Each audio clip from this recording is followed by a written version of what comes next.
Okay, it's 4:01 p.m. on Wednesday, November 12th, 2025. This is a public hearing for New York US Light and Energy CHASM Road 1 LLC.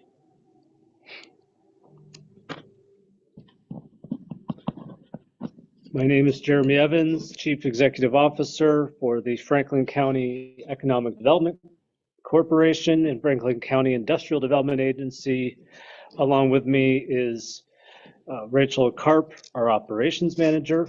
I'm going to read a required public, a description of the project, and then open up this public hearing to any public comments the public may have. Pursuant to and in accordance with General Municipal Law,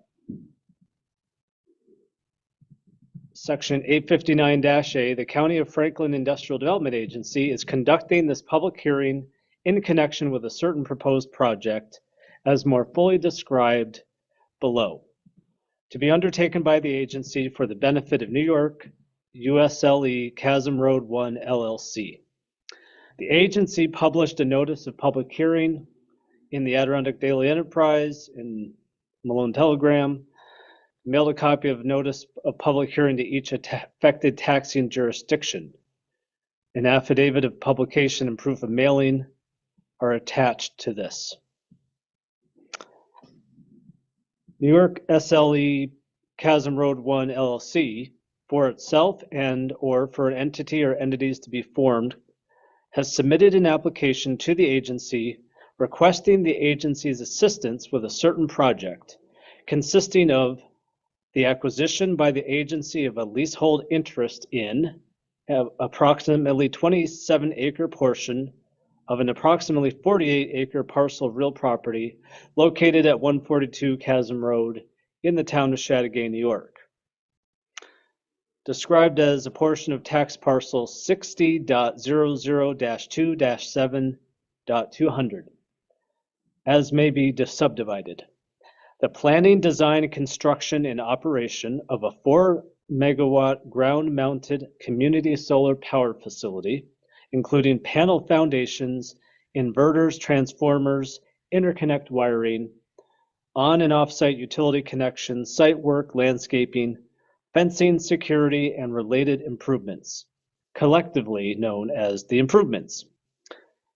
The acquisition of and installation in and around the land and improvements by the company of machinery, equipment, fixtures, and other items of tangible personal property,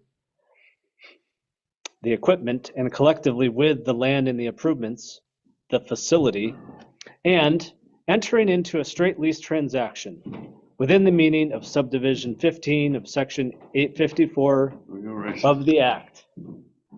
Pursuant to the agency, will retain a leasehold interest in the facility for a period of time and a sublease interest, such interest in the facility back to the company. It is contemplated that the agency will appoint the company as agent to undertake the project. The agency contemplates that it will provide financial assistance to the company in the form of a sales and use tax exemption for the purchases and rentals related to the project, B, mortgage recording tax exemption related to the financings undertaken by the company in furtherance of the project, and C, a partial real estate property tax abatement provided through a payment in lieu of tax agreement. The foregoing financial assistance and the agency's involvement in the project are being considered to promote the economic welfare and prosperity of the residents of the County of Franklin. Based on the information provided by the company in its application, the project will involve an approximately $7.3 million capital investment by the company.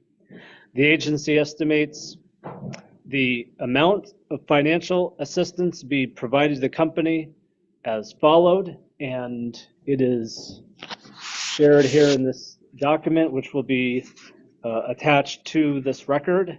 The total amount projected of financial assistance is $651,470.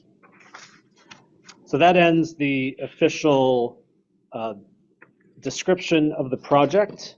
I now want to just go briefly through a little bit more of the project and the proposed benefits to the company and to the community, and then we'll open it up to any public comment there might be. And, okay. So first of all, the Franklin County Industrial Development Agency is one of 3 agencies, all sharing a board of directors appointed by the Franklin County Legislature. And as briefly described in the project description, the IDA can provide benefits to certain types of projects. This is a renewable energy project, and as such is eligible to receive benefits through the IDA. There are several types of tax benefits that the IDA can award, including a state income tax exemption, a sales tax exemption, mortgage recording tax exemption, and most well-known is a real property tax exemption that always comes along with a payment in lieu of tax agreement.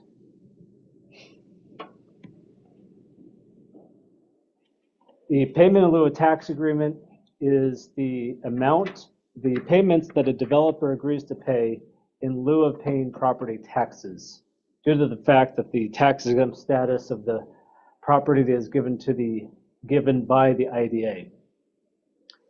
Payments for an IDA pilot are always more than the base taxes that the property currently generates, but less than what the fully completed project would then generate in taxes.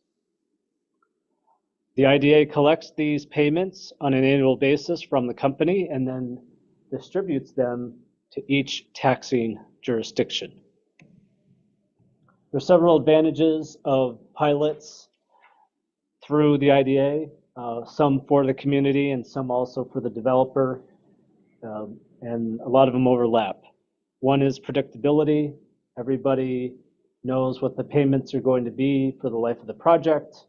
There's one negotiation on behalf of all parties, and also one thing that the communities stand to benefit from is central long-term management and enforcement of the pilot terms by the IDA. The IDA always follows the same process as set forth in state law. Right now, we are in step 4 of the process, the public hearing. After the public hearing, the IDA Board of Directors can at any time choose to approve the project terms and benefits.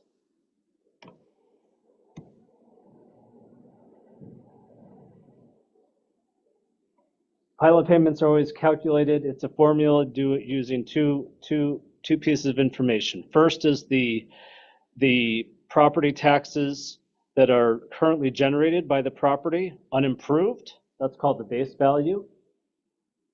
And then a set value is, an amount is set for what's called the improvement value. That's the amount that comes from making improvements to the property.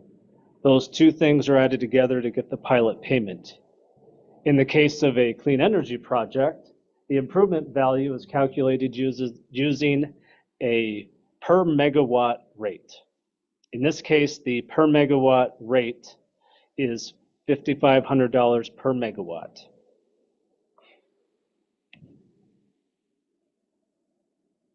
So for this project in particular, again, it's located at 142 CHASM Road. It's a 4 megawatt project. And it will take up about 20 to 30 acres of the subject property. This shows the estimated amount of the benefits that would come from IDA approval. There would be a real estate tax benefit of approximately $126,000. There's no anticipated mortgage tax benefit. And then there's a sales tax benefit approximately $525,000 to get a total total benefit of $651,000. During the 15-year term of the project, it is estimated that there will be $416,000 worth of pilot payments collected and distributed to the 3 taxing jurisdictions. That is the Chateaugay Central School District, the Franklin County, and the town of Chateaugay. This chart shows a lot of information, but in particular, it shows that it's a 15-year term that would begin in 2027. And then it shows the two parts of the payment. It shows the base value, the estimated base value payments, and then the total improvement value payments. So just for example, in year 1, the base value payments would be $2,253.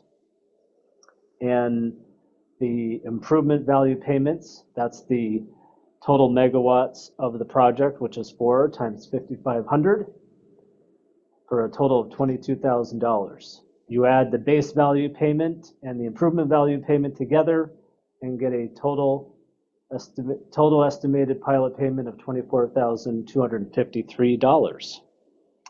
That payment is divided again between the 3 taxing jurisdictions based on their pro rata share of the overall tax rate for the property. In 2025, it's not shown on the slide, but in 2025, the town would get approximately 11% of the pilot payment. The county would get 21%, and the school district would get 67, almost 69% of the pilot payment.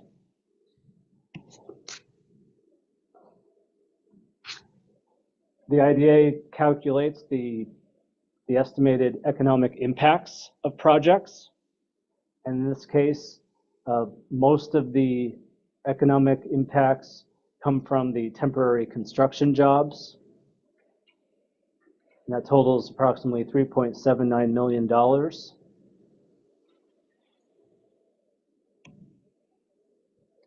When you look at all the costs and benefits of the project, the ratio of benefit to the local community and the state compared to the cost. And what I mean by cost is the amount of tax benefits given to the company. The difference is 2 to 1. So there's twice as much benefit to the community as there is for the cost being the cost of providing the incentives. One of the things that we look at when it comes to renewable energy projects is how the project helps contribute to New York State's renewable energy goals. This project is estimated this project will help power 741 homes and would increase Franklin County's renewable energy capacity by 6.5%.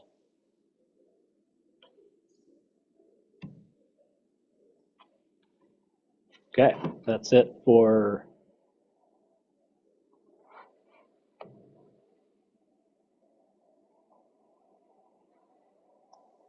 that.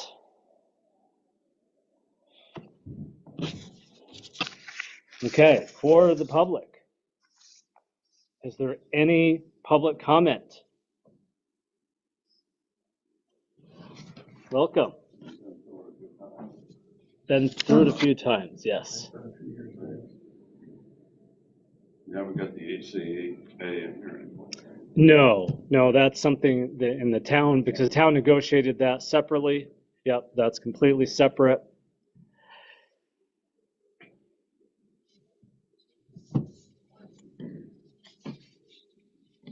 What's their estimated time to be online? That's a good question. We built in on that one slide I showed, we built in a year for construction. I know they are in a hurry. Going to be applying for a building permit immediately. And they expect it'll be starting some of the preliminary work throughout the winter, weather providing, and a year at least to get it going. About a year of construction. Yeah. Okay. Start to have it going by the end of next year. If everything goes right, from what I've heard, although I think there's an attorney for the company on. Hey, yeah, good evening. I've got, this is me, Ari Goldberg with Barclay Damon. I'm one of the counsel for the project. My colleague Stephen Almy, I think he's driving right now, which is why I'm on as well, but Stephen's on as well. Our goal is to pull the building permit before the end of the year. So we are very much interested in getting the project going in that regard. And I think maybe that was Kirby speaking, but I think a year is a fair estimate for the construction timeline. Awesome. Thank you.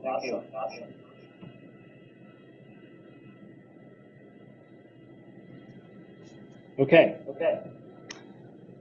With no other public comments and the project description read into the record, I am going to adjourn this public hearing at 4:18 p.m.